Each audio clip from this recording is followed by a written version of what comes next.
ओंकार ओडिया। नमस्कार फ्रेंड्स, ओंकार ओडिया चैनल रे आपण मानकु स्वागत।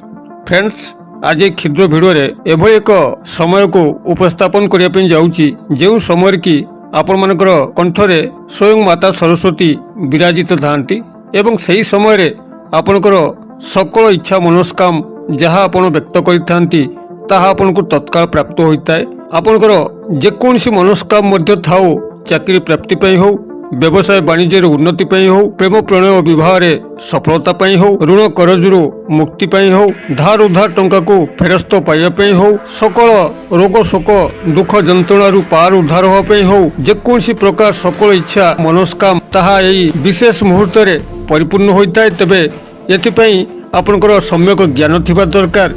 এই মুহূর্তটির সময় কোণ এবং কিভাবে ভাবে আপন নিজের ইচ্ছাকে ব্যক্ত করবে এ উপরে নিশ্চিত ভাবে আপনার জ্ঞান রহিলে আপন যেকোনসি ইচ্ছাকে মধ্য পরিপূর্ণ করে পারিবে। যাকি আজির এই ভিডিওর উদ্দেশ্য আপনাকে এ বিষয়ে অবগত করিবা।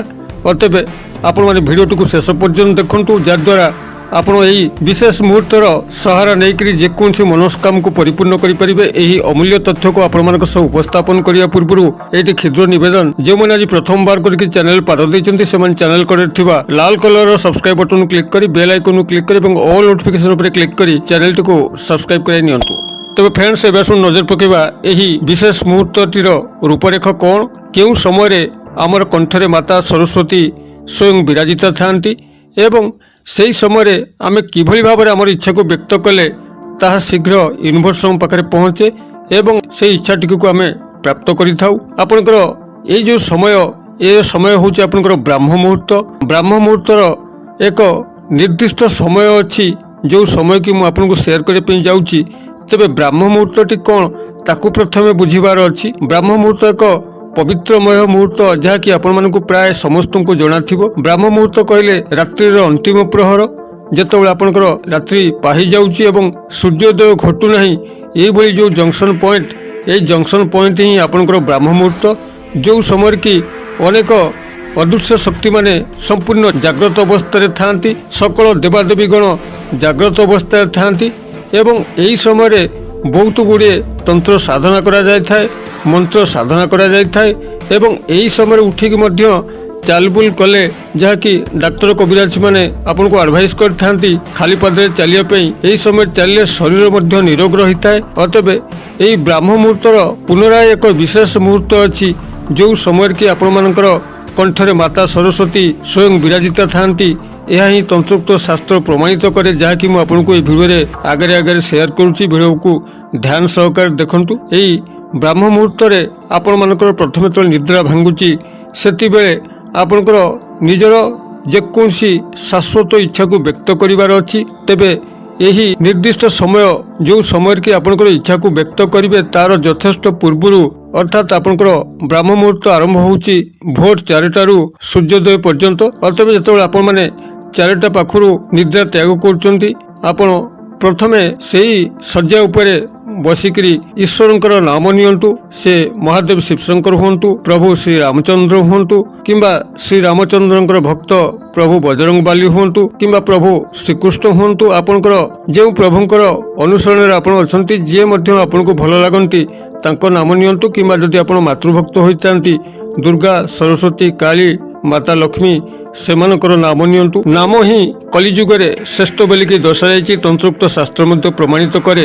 ଆପଣଙ୍କର ଲକ୍ଷ୍ୟ ପୂଜା ଏଇ କଳିଯୁଗରେ ଯେତିକି କାର୍ଯ୍ୟ ନ କରେ, କେବଳ ନାମ ସ୍ମରଣରେ ହିଁ ଆପଣଙ୍କୁ ଯଥୋଚିତ ଫଳ ମିଳିଥାଏ। ଅତଏବ ପ୍ରଥମେ ପ୍ରଭୁଙ୍କର ନାମ ବା ମାତାଙ୍କର ନାମକୁ ଆପଣ ସେଇଠି ଅଧଘଣ୍ଟା ପାଇଁ ନିଅନ୍ତୁ, ମାନସ ଜପ କରନ୍ତୁ। ଅର୍ଥାତ୍ ଆପଣଙ୍କର ପାଟି ସ୍ଫୁରଣର ଆବଶ୍ୟକ ନାହିଁ। ସମ୍ପୂର୍ଣ୍ଣ ଭାବରେ ପ୍ରଭୁଙ୍କ ଚରଣରେ ହେଉ, ମାତାଙ୍କ ଚରଣରେ ହେଉ, ଆପଣଙ୍କର ମନ ଚିତ୍ତକୁ ସମ୍ପୂର୍ଣ୍ଣ ଭାବରେ ନିମ୍ନଜିତ କରିକିରି ଆପଣ ତାଙ୍କର ନାମ ନିଅନ୍ତୁ। ନାମ ନେଇ ସାରିଲା ପରେ ଆପଣଙ୍କର ଏଇ ଯେଉଁ ଡିଭାଇନ୍ ଟାଇମ୍ ବା ବ୍ରହ୍ମ ମୁହୂର୍ତ୍ତର ଏକ ନିର୍ଦ୍ଦିଷ୍ଟ ସମୟ, ଯେତେବେଳେ କି ମାତା ସରସ୍ୱତୀ ଆପଣଙ୍କର କଣ୍ଠରେ ବିରାଜିତ ଥାନ୍ତି, ତାହା ହିଁ ହେଉଛି ଆପଣଙ୍କର 4:44, ଭୋର 4:44।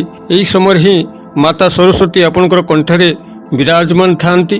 ଏହି ସମୟରେ ଆପଣଙ୍କର ଯେକୌଣସି ଇଚ୍ଛାକୁ ଆପଣ ବ୍ୟକ୍ତ କରନ୍ତି, ତାହା ଶୀଘ୍ର ଫଳପ୍ରଦ ହୋଇଥାଏ। 4:44 ଏହାର ଯଦି ମୂଳାଙ୍କ ଆପଣମାନେ ବାହାର କରିବେ ତା ଏଇଭଳି ହେବ 3 ଗୋଟି 4କୁ ଆପଣ ପ୍ଲସ୍ ପ୍ଲସ୍ କରିବେ 4 ଯୁକ୍ତ 4 ଆପଣଙ୍କ ହେଲା 8 4 12 12କୁ ପୁଣି ପ୍ଲସ୍ କରିକି ମୂଳାଙ୍କ ଭାଗ କରିବେ 1 ଯୁକ୍ତ 2 ହେଲା 3 ଏଇ 3ଟି ହେଉଛି ଆପଣଙ୍କର ଶ୍ରୀହରି ବିଷ୍ଣୁଙ୍କ ସହ ଜଡ଼ିତ ଏବଂ ପ୍ରଭୁ ଗୁରୁ ବୃହସ୍ପତିଙ୍କ ସହ ଜଡ଼ିତ ଆପଣଙ୍କର ଶ୍ରୀହରି ବିଷ୍ଣୁ ଯିଏକି ପାଳନକର୍ତ୍ତା ଏବଂ ଗୁରୁ ବୃହସ୍ପତି ଯାହାଙ୍କର କୃପା ବଳରେ ଆପଣଙ୍କ ଜୀବନରେ ଧନ ଆସିବା ସହ ସମସ୍ତ ବିବାହ ଭଳି ମାଙ୍ଗଳିକ କାର୍ଯ୍ୟ ହୋଇଥାଏ ଏବଂ ଶ୍ରୀହରି ବିଷ୍ଣୁ ଯାହାଙ୍କର ଅନୁକମ୍ପା ପଡ଼ିଲେ ଆପଣଙ୍କ ଜୀବନରେ ଗଭୀର ସୁଖ ଶାନ୍ତି ଆସିବା ସହ ତନ୍ତ୍ର ସମୋହନ ବଶୀକରଣର କଳା ଫୁଟି ଉଠିଥାଏ। ଅତଏବ ଏଇ 2 ଦେବଙ୍କ ସହ ଜଡ଼ିତ ଥିଲାବେଳେ ଏଇ 3 ମଧ୍ୟ ଆପଣଙ୍କର ତ୍ରିଦେବ ସୃଷ୍ଟିକର୍ତ୍ତା ବ୍ରହ୍ମା ପାଳନକର୍ତ୍ତା ବିଷ୍ଣୁ ଏବଂ ସଂହାରକର୍ତ୍ତା ମହେଶ୍ୱର ବ୍ରହ୍ମା ବିଷ୍ଣୁ ମହେଶ୍ୱରଙ୍କ ସହ ଜଡ଼ିତ ଏବଂ ଏଇ 3 ମଧ୍ୟ ପୁନରାୟ ତ୍ରିଦେବୀ ଯିଏକି ଆପଣଙ୍କର ମାତା ସରସ୍ୱତୀ ମାତା ଲକ୍ଷ୍ମୀ ଏବଂ ମାତା ପାର୍ବତୀ ବା ମାତା କାଳୀଙ୍କ ସହ ମଧ୍ୟ ଜଡ଼ିତ। ଅତଏବ ଏଇ 3 ଅଙ୍କର ଏକ ବିଶେଷ ମାହାତ୍ମ୍ୟ ଅଛି। ଅତଏବ ଆପଣମାନଙ୍କର ଏଇ ଯେଉଁ 4:44 ଏହି ସମୟରେ ହିଁ ଆପଣଙ୍କର କଣ୍ଠରେ ମାତା ସରସ୍ୱତୀଙ୍କର ସ୍ୱୟଂ ବିରାଜିତା ଥାନ୍ତି। ଏହି ସମୟରେ ଆପଣମାନଙ୍କର ଏଇ ଯେଉଁ 1 ମିନିଟ୍ ପାଇଁ 4:44ରୁ ଆପଣଙ୍କର 4:45 ଭୋର ଏହି ସମୟରେ ଯଦି ଆପଣଙ୍କର କୌଣସି ଇଚ୍ଛାକୁ ଆପଣମାନେ ବ୍ୟକ୍ତ କରିଥାନ୍ତି ସେହି ଇଚ୍ଛାଟି ଆପଣଙ୍କର ନିଶ୍ଚିତ ଭାବରେ ଫଳପ୍ରଦ ହୋଇଥାଏ। ଆପଣମାନେ ପ୍ରତ୍ୟହ ଏହି ଭୋର 4:44ରେ ଆପଣଙ୍କର ଇଚ୍ଛାକୁ ବ୍ୟକ୍ତ କରନ୍ତୁ 21 ଦିନ ପାଇଁକି ଦେଖିବେ ଯେକୌଣସି ସକଳ ପ୍ରକାର କଠିନ ଇଚ୍ଛା ମଧ୍ୟ ଆପଣଙ୍କର ତତ୍କାଳ ପରିପୂର୍ଣ୍ଣ ହେବ। ତେବେ ଯାହାଟା ମୁଁ କହିଲି ଏଇ 4:44ର କିଛି ସମୟ ପୂର୍ବରୁ ଆପଣଙ୍କର ପ୍ରଭୁଙ୍କର ନାମ ନେଉଥିବେ ବାରମ୍ବାର ନାମ ନେଉଥିବେ ଏବଂ ଏଇ 4:44ରେ ଆପଣଙ୍କର ଇଚ୍ଛାକୁ ଯେଉଁ ବ୍ୟକ୍ତ କରିବେ ସେ ବ୍ୟକ୍ତଟିକୁ ଆପଣଙ୍କର ପାଟି ସ୍ଫୁରଣ ହେବନି ଆପଣଙ୍କର ନିଶ୍ୱାସ ପ୍ରଶ୍ୱାସ ମାଧ୍ୟମରେ ହିଁ ଆପଣଙ୍କର ଇଚ୍ଛା ବ୍ୟକ୍ତ କରିବେ ଅର୍ଥାତ୍ ଆପଣଙ୍କୁ ଯେତେବେଳେ ନିଶ୍ୱାସ ଭିତରକୁ ନେଉଛନ୍ତି ସେତେବେଳେ ଆପଣଙ୍କର ଇଚ୍ଛାଟିକୁ ସ୍ମରଣ କରିବେ ଏବଂ ଯେତେବେଳେ ନିଶ୍ୱାସ ଆପଣଟିକୁ ଛାଡ଼ୁଛନ୍ତି ଆପଣଙ୍କର ଇଚ୍ଛାକୁ ମଧ୍ୟ ବ୍ୟକ୍ତ କରିବେ ଏବଂ ତାହା ପରିପୂର୍ଣ୍ଣ ହେଉ ବୋଲିକି ପ୍ରଭୁ କିମ୍ବା ମାତାଙ୍କ ପାଖରେ ଆପଣଙ୍କର ଗୁହାରି କରିବେ ଅନୁନୟ କରିବେ। ଏଇ 1 ମିନିଟ୍ ଆପଣଙ୍କର ଏଇ ପ୍ରାଣବାୟୁ ପ୍ରଶ୍ୱାସ ଏବଂ ନିଶ୍ୱାସ ମାଧ୍ୟମରେ ହିଁ ଆପଣଙ୍କର ଇଚ୍ଛାକୁ ବ୍ୟକ୍ତ କରିବାର ଅଛି। ଆପଣମାନେ ଏହାକୁ 21 ଦିନ ପାଇଁ ଲଗାତାର କରନ୍ତୁ ଦେଖିବେ ଆପଣଙ୍କର ଚମତ୍କାର ଘଟିବ। ଚାକିରି ଚାହୁଁଥିଲେ ଆପଣଙ୍କୁ ଚାକିରି ନିଶ୍ଚିତ ପ୍ରାପ୍ତ ହେବ ଏହା ଫେଲ୍ ହୋଇନାହିଁ କିମ୍ବା ଯଦି ବ୍ୟବସାୟ ବାଣିଜ୍ୟରେ ଲାଭ ଚାହୁଁଥାନ୍ତି ତାହା ମଧ୍ୟ ଆପଣଙ୍କୁ ପ୍ରାପ୍ତ ହେବ। ପ୍ରେମ ପ୍ରଣୟ ବିବାହରେ ଆପଣଙ୍କର ସଫଳତା ମିଳିବ। ରୋଗ ଋଣ ଶୋକ ଦୁଃଖ ଯନ୍ତ୍ରଣାରୁ ଆପଣଙ୍କର ଉଦ୍ଧାର ହେବ। ଯେକୌଣସି କଠିନ ପରିସ୍ଥିତି ନିଶ୍ଚିତ ଭାବରେ ସୁଧାର ବାଟକୁ ଆସିବ। ଆପଣମାନେ ଏହାକୁ ଧୈର୍ଯ୍ୟପୂର୍ବକ କରିଚାଲିଲେ ଏହି ବ୍ରାହ୍ମ ମୁହୂର୍ତ୍ତରେ ଏହି ବିଶେଷ ସମୟ 4:44ରେ ଆପଣଙ୍କର ଅନେକ କିଛି ଉନ୍ନତି ସାଧିତ ହେବ। ତେବେ ଆପଣମାନେ ଏଇ ଯେଉଁ ଇଚ୍ଛାଟିକୁ ରଖିବେ ସେ ଇଚ୍ଛାଟି ଆପଣଙ୍କର ସେହିଭଳି ଶାଶ୍ୱତ ହୋଇଥିବା ଦରକାର ସେହିଭଳି ନିଜ ପାଇଁକି ମଙ୍ଗଳ ହୋଇଥିବା ସହ ସମାଜର କୌଣସି କ୍ଷତି କରୁନଥିବା ଦରକାର। ଯଦି ଏଭଳି କିଛି ଇଚ୍ଛା ପ୍ରଭୁ କିମ୍ବା ମାତାଙ୍କ ପାଖରେ ଆପଣ ବ୍ୟକ୍ତ କରନ୍ତି ଯାହାକି ଆପଣଙ୍କର ସ୍ୱାର୍ଥ ଦିଗରେ କାର୍ଯ୍ୟ କରିବ ମାତ୍ର ସାମାଜିକ ସ୍ତରରେ କୌଣସି ବ୍ୟକ୍ତିର ଅହିତ କରିବ ଏଭଳି ହେଲେ ଆପଣଙ୍କୁ ସେ ଇଚ୍ଛାଟି ପ୍ରାପ୍ତ ହୋଇନଥାଏ। ଯେହେତୁ ମାତା ଏବଂ ପ୍ରଭୁ ସାର୍ବଜନୀନ ସର୍ବକଲ୍ୟାଣମୟ ସେ ଯାହା କରନ୍ତି ସର୍ବ ପ୍ରାଣୀମାନଙ୍କର ମଙ୍ଗଳ କାମନା ପାଇଁ କରନ୍ତି।